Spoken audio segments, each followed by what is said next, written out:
ఈయన నామమందు అన్యజనులు నిరీక్షించెదరు అనునదే.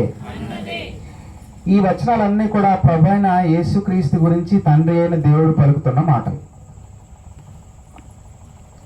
సృష్టికి కారణం ఏంటంటే తండ్రి తన కుమారుణ్ణి విస్తారంగా ప్రేమించడం. విన్నారా ఈ మాటని? సృష్టికి కొన్నాం అంటే తండ్రి తన కుమారుణ్ణి విస్తారంగా ప్రేమిస్తాడు. అలా ప్రేమిస్తున్నాడు కాబట్టి తన కుమారుని నామాన్ని ఘనపరచడం కోసం, తన కుమారుని నామాన్ని గొప్ప చేయడం కోసమే దేవుడు ఈ సృష్టిని చేశాడు, మనుషుల్ని చేశాడు. యుగాంతం తర్వాత ఏం జరుగుతుంది అంటే, సృష్టి అంతమైన తర్వాత ఏం జరుగుతుంది? యేసుక్రీస్తునందు విశ్వాసం ఉంచిన వారు పరలోకంలోనూ, యేసుక్రీస్తును విశ్వసించకుండా ఆయనను తృణీకరించిన వాళ్ళందరూ కూడా పాతాళంలోనూ ఉంటారు. ఇది బైబిల్ చెబుతున్నటువంటి సత్యం. పరలోకంలో ఉన్న వాళ్ళందరూ దేవుని కుమారుడైన యేసుక్రీస్తు తన రక్తాన్ని చిందించి మరణించి తమను కొన్నాడు, దేవునికి ఒక రాజ్యంగా యాజకులుగా చేశాడు అనే దాన్ని బట్టి ఆయనను నిత్యము స్తుతిస్తూ ఉంటారు. పాతాళంలో ఉన్నవాళ్ళు ఈ దేవుని కుమారుడైన యేసుక్రీస్తును మేము తృణీకరించాము అని చెప్పి వాళ్ళు ఆ ఉగ్రతను అనుభవిస్తూ వాళ్ళు కేకలు పెట్టి ఏడుస్తూ రోధిస్తూ ఉంటారు. పాతాళంలో ఉన్న వాళ్ళందరూ కూడా గొర్రెపిల్ల యొక్క ఉగ్రతను రుచి చూస్తూ ఉంటారు అన్నమాట. సో పాతాళంలో ఉన్న వాళ్ళు యేసుక్రీస్తు యొక్క ఉగ్రతను చూడడం ద్వారా దేవుడు తన కుమారుడి ద్వారా తన గుణలక్షణాల్లో ఒకటైనటువంటి ఉగ్రతను, న్యాయాన్ని, సత్యాన్ని పాతాళంలో ఉన్న వాళ్ళకి చూపిస్తూ ఉంటాడు. ఈ మాట విన్నారా? దేవుడు తన న్యాయవంతుడు, సత్యవంతుడు, నీతిమంతుడు, ఉగ్రత కలిగిన వాడు ఆ గుణలక్షణాలను చూపించడానికి పాతాళంలో ఉన్నటువంటి వ్యక్తులకు తన ఉగ్రతను, ఆ అగ్నిగుండాన్ని అనుగ్రహించి తన గుణలక్షణాలను చూపిస్తూ ఉంటాడు. పరలోకంలో ఉన్న వాళ్ళకి తన కృప, కనికరాలు, తన ప్రేమ, దయ, దీర్ఘశాంతం, క్షమించే గుణం, వీటన్నిటినీ కూడా తన గుణలక్షణాలను చూపిస్తూ ఉంటాడు. అందువల్ల ఇప్పుడు పాతాళంలో ఉన్న వాళ్ళ ఎడల తన గుణలక్షణాలని చూపిస్తున్నాడు, పరలోకంలో ఉన్న వాళ్ళ ఎడల కూడా తన గుణలక్షణాలని చూపిస్తూ ఉన్నాడు. విన్నారన్న మాట? అర్థమవుతున్నాయి? పాతాళంలో ఉన్న వాళ్ళకి తన గుణలక్షణాలను చూపిస్తున్నాడు, పరలోకంలో ఉన్న వాళ్ళకి కూడా తన గుణలక్షణాలను చూపిస్తున్నాడు. తద్వారా పాతాళంలో ఉన్న వాళ్ళ ద్వారాను, పరలోకంలో ఉన్న వాళ్ళ ద్వారాను దేవుడు తన గుణలక్షణాలను ప్రదర్శిస్తూ తానే మహిమ పొందుతూ ఉన్నాడు. అందువల్ల సృష్టి ఎందుకు జరిగింది అంటే దేవుడి సంతోషం కోసమే జరిగింది, దేవుడు తన గుణలక్షణాలను ప్రదర్శించడం కోసమే జరిగింది. కాబట్టి సృష్టిలో అత్యంత కీలకమైనటువంటి సంగతి నువ్వు నేను కాదు. ఈ సృష్టిలో అత్యంత కీలకమైనటువంటి సంగతి దేవుడు, దేవుని కుమారుడు. కాబట్టి ఎవరైతే దేవుని యందు, దేవుని కుమారుని యందు దృష్టి సారిస్తారో వాళ్ళు సృష్టిలో ఉన్న ఆ మర్మాన్ని గ్రహించి నిజానికి వాళ్ళు అద్భుతంగా దీవించబడిన వాళ్ళు అవుతారు. అందువల్ల దృష్టి ఎవరి మీద ఉండాలి? మన దృష్టి ఎవరి మీద ఉండాలి? నా మీద కాదు, నా భార్య బిడ్డల మీద కాదు, నా బంధుమిత్రుల మీద కాదు, నా ఆస్తిపాస్తుల మీద కాదు, నా విజయం, నా పరాజయం మీద కాదు, నా ఆరోగ్యం, నా అనారోగ్యం మీద కాదు. మరి దేని మీద నా దృష్టి ఉండాల్సింది? నా దృష్టి ఉండాల్సింది దేవుని మీద, దేవుని యొక్క కుమారుని మీద. ఈ వచనాలను గమనిస్తే చూడండి, తండ్రి అని దేవుడు అంటున్నాడు, ఇదిగో ఈయన నా సేవకుడు, ఈయనను నేను ఏర్పరచుకుంటుని, ఈయన నా ప్రాణమునకు ఇష్టడైన నా ప్రియుడు అని. ఒక ప్రశ్న మిమ్మల్ని అడుగుతాను, తండ్రి అయిన దేవుడు, కుమారుడైన దేవుడు ఇద్దరు సమానమేనా? నెప్పల్లోకి చెప్పాలి. తండ్రి అయిన దేవుడు, కుమారుడైన దేవుడు సమానమేనా, లేకపోతే ఒకళ్ళు పెద్ద ఒకళ్ళు చిన్న? ఇద్దరు సమానం. అది బైబిల్ చెబుతున్నటువంటి సత్యం. తండ్రి అయిన దేవుడు కుమారుడైన దేవుడు తమ దైవత్వం విషయంలో ఇద్దరు కూడా సమానమే. మరి అలా సమానమైనప్పుడు ఇద్దరు సమానమైన వ్యక్తుల్ని ఊహించండి. ఒకళ్ళు వచ్చి ఇంకొకరిని నా సేవకుడు అని పిలవగలరా? నా ప్రశ్న అర్థమైందా? ఇప్పుడు నేను నా స్నేహితుడు ఉన్నాం, మేమిద్దరం ఒకళ్ళనొకళ్ళు సమానంగా ఎంచుకుంటాం. ఓకే, నాకు వెంటపేటలో ఒక స్నేహితుడు ఉన్నాడు. ఓకే, ఉదయాన్నే ఒక స్నేహితుడు మాట్లాడాడు. మేమిద్దరం ఒకళ్ళని ఒకళ్ళు స్నేహితులుగా సమానులుగా ఎంచుకుంటాం. అంటే మా వయసు దాదాపుగా ఒకటే, మేము చేసే పని దాదాపుగా ఒకటే, ఇద్దరు దాదాపుగా ఒకేలాగా ఆలోచిస్తాం. ఓకే, ఒకళ్ళనొకళ్ళు అభిమానించుకుంటాం, ప్రేమించుకుంటాం. ఇప్పుడు ఇలా ఒకళ్ళనొకళ్ళు సమానంగా ఎంచుకునే మేము ఒకళ్ళని ఒకళ్ళు సేవకులు అని పిలుచుకోగలమా? పిలవలేము. ఇప్పుడు నేను నా స్నేహితుడిని కానీ నా స్నేహితుడు నన్ను కానీ ఇదిగో ఇతను నా సేవకుడు అని పిలవాలి అనుకోండి, అసలు అది సాధ్యమయ్యే పనేనా? అసలు అలా పిలవడానికి అసలు నేను సాహసం చేస్తానా? నేను నా స్నేహితుడిని ఏమంటానంటే అతను నాకన్నా గొప్పవాడు అంటాను. ఒకవేళ అతను నన్ను గనక సేవకుడు అని పిలిచారన్నాడు అనుకోండి, నాకేమైనా బాధ ఉంటుందా? నాకు బాధ ఉండదు. ఎందుకంటే అతను నా స్నేహితుడు కాబట్టి అతడు నన్ను ఎలాగైనా పిలుచుకొని, అతడు నన్ను ఎలాగైనా చూడండి, అతడంటే నాకు ప్రేమ. ఎందుకంటే నాతో సమానుడు, నాకు ఇష్టమైన వాడు కాబట్టి అతడు నన్ను తనకు సేవకుడు అని చెప్పుకుంటే నేనేం పెద్ద బాధపడను. ఓకే, కానీ నేను మాత్రం అందరూ వింటుండగా, అందరూ చూస్తుండగా నా స్నేహితుడిని నా సేవకుడు అని మాత్రం నేను పిలవలేను. నా స్నేహితుడు కనుక నాకేమన్నా పని చెప్పాడు అనుకోండి, నాకేమన్నా పని చెప్పాడు, అక్కడ బియ్యం బస్తా ఉంది కొంచెం మోసుకొచ్చే అన్నాడు అనుకోండి, నేను అసలు ఏమాత్రం బాధపడను, దిగులు పడను. దాన్ని మోసుకురాగలిగితే కనుక తప్పనిసరిగా నేను మోసుకొచ్చేస్తాను. కానీ అదే పనిని నా స్నేహితుడికి నేను ఇదిగో నువ్వు ఆ బస్తాను మోసుకొచ్చి ఇక్కడ పెట్టు అని నేను అనగలుగుతానా? నా మాటలు ఆలోచిస్తున్నారా? నేను నా స్నేహితుడిని అనగలుగుతానంటే నా స్నేహితుడికి పని చెప్పడం అనేది నాకు చాలా ఇబ్బంది. నా స్నేహితుడు నాకు చెబితే నేను ఆ పని నేను సంతోషంగా చేస్తాను. కానీ నా స్నేహితుడికి ఏదైనా ఆర్డర్ వేయాలనుకోండి, ఏదైనా పని చెప్పాలనుకోండి, నేను ఆ చెప్పడానికి కూడా చాలా బాధపడతాను. ఏమంటానంటే, ఇఫ్ యూ డోంట్ మైండ్, దయచేసి ఏమనుకోకుండా, మీకు అభ్యంతరం లేకపోతే కొంచెం దాన్ని ఇలా తీసుకురాగలరా అని చాలా మర్యాదగా, అది కూడా చాలా బాధపడుతూనే నా స్నేహితుడికి నేను చెప్తాను. సరే, ఇంతకీ నా స్నేహితుల గురించి ఇదంతా స్టోరీ అంతా ఎందుకు చెప్తున్నానంటే, తండ్రి అయిన దేవుడు కుమారుడైన దేవుడు ఇద్దరు కూడా దైవత్వం విషయంలో సమానులే.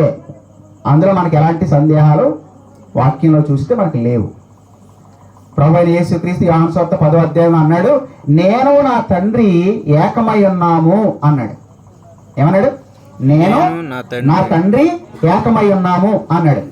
అక్కడ సందర్భాన్ని బట్టి చూస్తే ఏ విషయంలో ఏకమై ఉన్నారు అంటే, తన గొర్రెలను కాపాడే విషయంలో తండ్రి అయిన దేవుడు కుమారుడైన దేవుడు ఏకమై ఉన్నారు అని సందర్భాన్ని బట్టి చూస్తే మనకి అర్థమవుతుంది. కాబట్టి ఇక అన్ని విషయాల్లో కూడా ఆ ఏకత్వం అనేది ఉంది. సో ఆ మాట చెప్పిన తర్వాత యూదులు ఆయనను చంపే ప్రయత్నం చేస్తారు. ఎందుకు చంపే ప్రయత్నం చేస్తారంటే, నేను తండ్రి ఏకమై ఉన్నాము అని చెప్పడాన్ని బట్టి యేసుక్రీస్తు తండ్రి అయిన దేవుడితో తను తాను సమానుడిగా చేసుకున్నాడు, తను తాను దేవునిగా చెప్పుకున్నాడు అనే భావం యూదులకు అర్థమైంది. కాబట్టి ఇద్దరు కూడా దైవత్వం విషయంలో సమానులే, అందులో మనం సందేహించడానికి ఏమీ లేదు. అయితే ఇద్దరు సమానమైనప్పుడు, అన్ని విషయాల్లోనూ కూడా సమానమైనప్పుడు, ఒకళ్ళు ఇంకొకరిని నా సేవకుడు అని ఎలా పిలవగలుగుతారు? అవునా? ఆలోచిస్తున్నారా? ఇప్పుడు మీతో సమానమైన వాళ్ళని, మీరు ప్రేమించే వాళ్ళని నాకు సేవకుడు సేవకురాలని మీరు ఎలా చెప్పగలుగుతారు? అలా చెప్పాలంటే చాలా దుఃఖంతోనే చెప్పాలి. అందుకని నేను ఇంకొక మాట చెప్పాను, నా స్నేహితుడు నన్ను తనకు సేవకుడు అని పిలిస్తే నేనేం బాధపడను. నా స్నేహితుడికి నేను సేవకుడిని అవుతాను. అవసరమైతే నా స్నేహితుడు చెప్పులు మోస్తా, నాకేం బాధలేదు, నేను సంతోషంగా చేస్తా. కానీ నా చేత తను సంతోషంగా పని చేయించుకోలేడు. ఎందుకు? అరే నగేష్ నా స్నేహితుడు, నాతో సమానుడు, నేను ఎలా నగేష్ ఈ పని చేయించుకుంటాను అని చెప్పి తను సాహసం చేయడు. నేను చేయడానికి ఇష్టపడినా. ఇప్పుడు తండ్రి అయిన దేవుడు కుమారుడైనటువంటి దేవుడి మధ్య ఉన్నటువంటి బంధాన్ని ఆలోచిస్తే, వాళ్ళ మధ్య ఉన్నటువంటి అంటే వాళ్ళలో ఉన్నటువంటి దైవత్వాన్ని గురించి ఆలోచిస్తే ఇద్దరు దైవత్వం విషయంలో సమానులే. అయితే వాళ్ళకి అప్పగించుకున్నటువంటి పనులను బట్టి చూస్తే తండ్రి ఆజ్ఞాపించేవాడిగా, కుమారుడు అనుసరించేవాడిగా మనకి కనిపిస్తున్నారు. ఇప్పుడు ఇద్దరు సమానులే, కానీ బాధ్యతలు వేరు వేరు. ఓకే, ఇప్పుడు యేసుక్రీస్తు తండ్రితో సమానుడై ఉండి సేవకునిగా వచ్చాడు. సేవకునిగా రావడానికి ఆయన ఏమి దుఃఖపడలా, ఆయన ఏమి అవమానంగా భావించలేదు. ఆయన సంతోషంగానే తను సేవకునిగా దిగి వచ్చాడు. అయితే విషయం ఏంటంటే, తండ్రి అయిన దేవుడు తన కుమారుణ్ణి ఈ లోకానికి సేవకునిగా పంపిస్తున్నప్పుడు ఆయన నిజానికి ఎంత దుఃఖపడి ఉంటాడో, ఆయన ఎంత త్యాగం చేసి ఉంటాడో ఆలోచించండి. ఈయన నా సేవకుడు అని తండ్రి అయిన దేవుడు చెప్పడం కుమారుడైన దేవుడికి ప్రాబ్లం ఏమి అనిపించదు, కానీ తండ్రి అయిన దేవుడికి మాత్రం అది మనసుకి కాస్త భారంగానే బాధగానే ఉంటుంది. ఎందుకంటే నాతో సమానుడైన వాడిని నేను నా సేవకుడు అని పిలవాలి. ఓకే, ఇప్పుడు మరి ఈ లోకానికి పంపిస్తున్నప్పుడు దేనికోసం పంపిస్తున్నాడు? ఈ లోకానికి పంపించినప్పుడు కుమారుని ఎందుకు పంపించాడు? మన స్థానంలో ఆయనను మొత్తి మన పాపాన్ని ఆయన పైన మోపి ఆయన నీతిని మనకి ఆపాదించడం కోసం తన కుమారుని ఈ లోకానికి గొర్రె పిల్లగా పంపిస్తున్నాడు. అలా పంపించినప్పుడు ఏమని చెప్తాడు? ఇదిగో ఎళ్ళు, నువ్వు వాళ్ళ కోసం చావాల్సిందే అని ఆర్డర్ వేయగలరా తండ్రి కుమారుడికి? వేయలేడు. ఎందుకు? తనతో సమానుడైన వాడికి ఇలా ఆర్డర్ ఏమేస్తాడు? ఆర్డర్ అందుకని ఏం చెప్తాడు? ఇదిగో నువ్వు ఈ లోకానికి వెళ్తున్నావు, నేను నీకు అనుగ్రహించిన వాళ్ళ కోసం నీ ప్రాణాన్ని నువ్వు పెట్టాలి, అయినా నీ ఇష్ట ప్రకారమే చెయ్యి, నీ ఇష్ట ప్రకారమే నువ్వు ప్రాణం పెట్టు, నీ ఇష్ట ప్రకారమే ప్రాణం పెట్టు, నీ ఇష్ట ప్రకారమే దాన్ని తిరిగి తీసుకో అన్నాడు. అందుకని కుమారుడైనటువంటి దేవుడు కూడా యోహాను సువార్త 10వ అధ్యాయంలో ఏమంటున్నాడంటే, నా అంతట నేనుగా నా ప్రాణాన్ని పెడుతున్నా. చూద్దాం ఒకసారి ఆ మాటని. యోహాను సువార్త 10వ అధ్యాయం, యోహాను సువార్త అధ్యాయం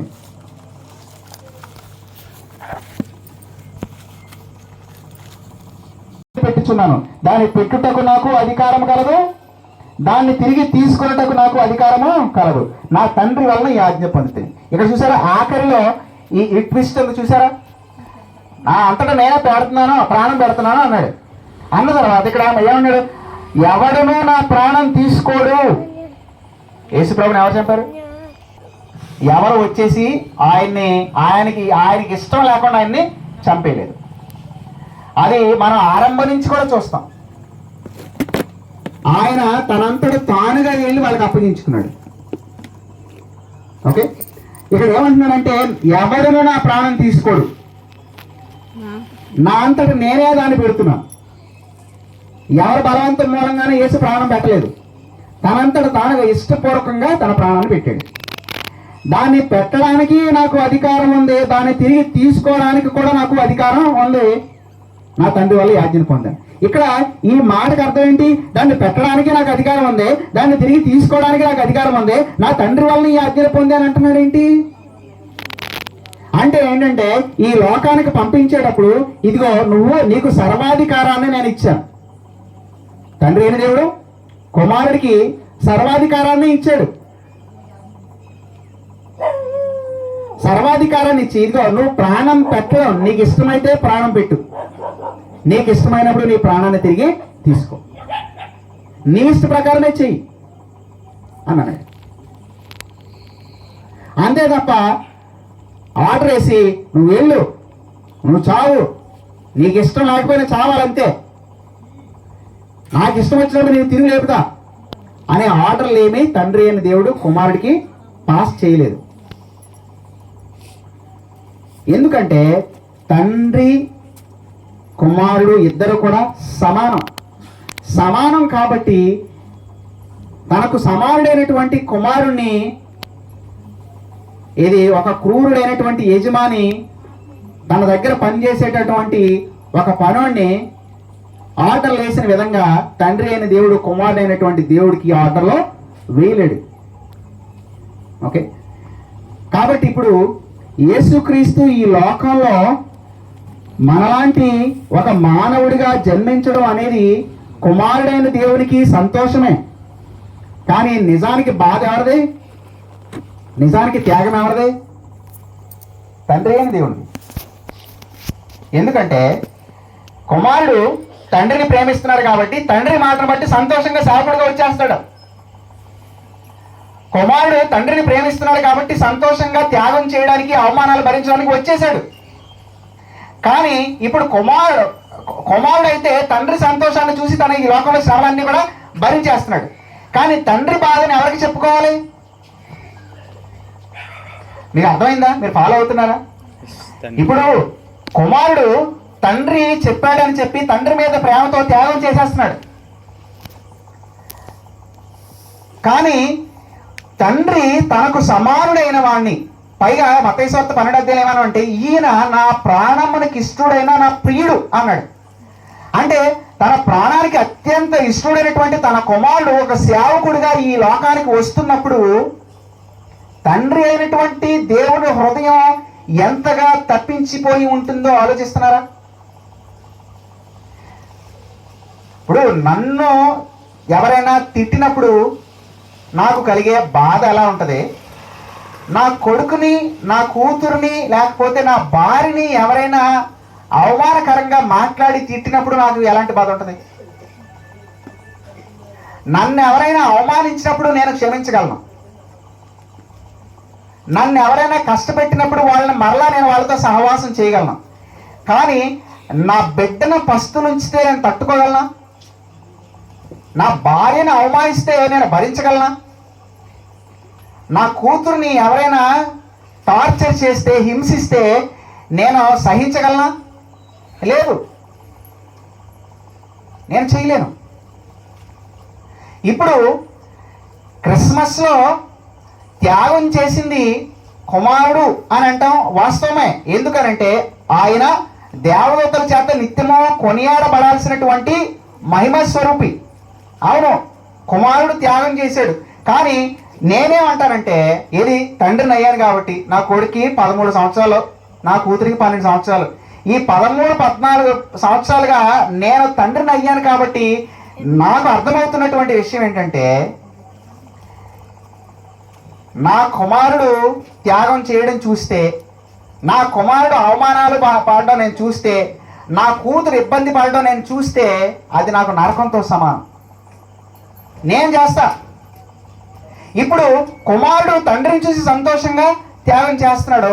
కానీ తండ్రి కుమారుడు పరలోకంలో తన సింహాసనాన్ని ఖాళీ చేసి ఈ లోకానికి వచ్చినప్పుడు తనతో సమానుడైనటువంటి తన కుమారుడు ఆ దేవదూతల ఆరాధన అంతటిని కూడా పక్కన పెట్టి ఒక మట్టి శరీరాన్ని ధరించుకుని ఈ లోకానికి వచ్చినప్పుడు దేవదూతలు నిత్యము కూడా స్తుతిస్తూ ఉండేటటువంటి ఆ స్తుతులన్నింటినీ పక్కన పెట్టి ఈ లోకంలో అడుగుపెట్టి మనుషుల చేత దెయ్యం పట్టినవాడా, సమరయుడా, మతి భ్రమించిన వాడా అని రకరకాలుగా ఆయన మాటలు పడడం విన్నప్పుడు ఎవరికి వేదన? కుమారుడికి వేదనే. కానీ కుమారుడి కంటే కూడా ఎవరికి వేదన? తండ్రి అయిన దేవునికి వేదన. కాబట్టి క్రిస్మస్ దినాన్న, లేకపోతే యేసుక్రీస్తు ఈ లోకంలో సామాన్యుడిగా జీవిస్తున్నప్పుడు, యేసుక్రీస్తు శిలువ మీద వేలాడుతూ మనందరి పాపాన్ని ఆయన మోస్తూ దేవుడు ఉగ్రతను భరిస్తున్నప్పుడు కుమారుడైనటువంటి దేవుడు భరించిన దానికంటే కూడా నేనేమంటానంటే తండ్రి అయినటువంటి దేవుడు భరించినటువంటి ఆ బాధ చాలా చాలా ఎక్కువ అంట. ఎందుకంటే నేను 4 దెబ్బలు తినగలను, కానీ అదే దెబ్బ నా పిల్లల్ని కొడతానంటే